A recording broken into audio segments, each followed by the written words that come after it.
د کارکوونکو د کاري روغتیا مسؤلیت او په دوی د اقلیمي بدلون ناوړه تاثیر د مخنیوي په برخه کې د کار نړیوال سازمان د کارکوونکو د ملي اتحادیې او د ځینو نورو ټولنیزو شریکانو سره په همکارۍ په بلخ ولایت کې ناسته ترسره کړه، ترڅو په دغه ولایت کې د پوره انسجام او همغږۍ په رامنځته کولو سره ټولو کارکوونکو ته بشپړ کاري مسؤلیت رامنځته کړي.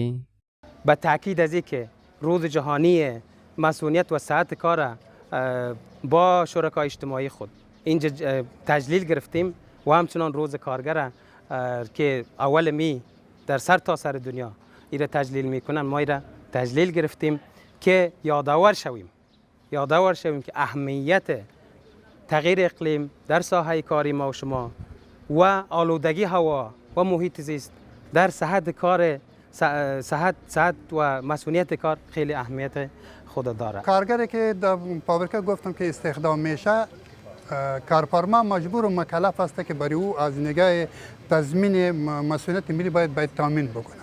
در غیر از او هم اونجا کارگر طلب میشه، هم او فابریکه سقوط میکنه. تو ما نسازیم می وطن کسی نیست، تو ما کار نکنیم می وطن کسی کار نمیکنه. برای ما شما تجربه شد. مکتب‌های بهترین مکتب‌های اقتصادی و سیاست‌های دنیا چی استوار کردن؟ کارگر خود احترام می‌کردن، کارگر خود به سطوح بالا بردن، کارگر خود تعلیم دادن، کارگر خود تحصیل دادن، کارگر خود تعلیمات عالی دادن. این چی است؟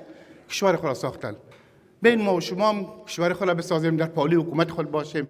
له بلې خوا د بلخ ولایت ځایي مسؤلینو کارکوونکو ته په درناوي وویل چې اسلامي امارت کارکوونکو او صنعتکارانو ته د هوساینې او ډاډمن امنیت په رامنځته کولو کې بېساری دی او د کار له نړیوال سازمان څخه یې وغوښتل چې د مسئول کاري چاپیریال په رامنځته کولو کې پوره هڅې وکړي. از مؤسسات و از شرکت‌های خصوصی تقاضای ما همی است که باید با ما همکار باشه، چون این مردمی که بیکار است از ما کار میخواه، ما باید حرفه ها داشته باشیم. کارگر و یا کارکن از جمله شریفترین، معززترین، مکرمترین و محترمترین افراد جامعه می باشد. هیچ جامعه نمی تواند بدون انسانهای کارکن و موفق اون جامعه به ترقی و به تعالی برسد. از زمان خلقت حضرت آدم علیه السلام تا این دم این برپایی دنیا و بقای دنیا به خاطر کارگر و کارکنان می باشد. طول 45 سال دیگر همینطور یک امنیت برای ما نامده بود که حالا هر فابریکه‌دار ما میتونه که 100 کیلومتر از داخل شهر بیرون بره در اونجا یک فابریکه ایجاد کنه و 100 نفر یا 200 نفر یا 50 نفر در اونجا کارگر میره، در ناوقت روز شب از اونجا رخصت میشه، میایه بدون از اینکه کدام ترس و هراس داشته باشه، میایه به خانه خود، هیچ مشکلی نداره. از اینکه دیگه چقدر رقم امنیت مهیا شوه که برای ما کارگر.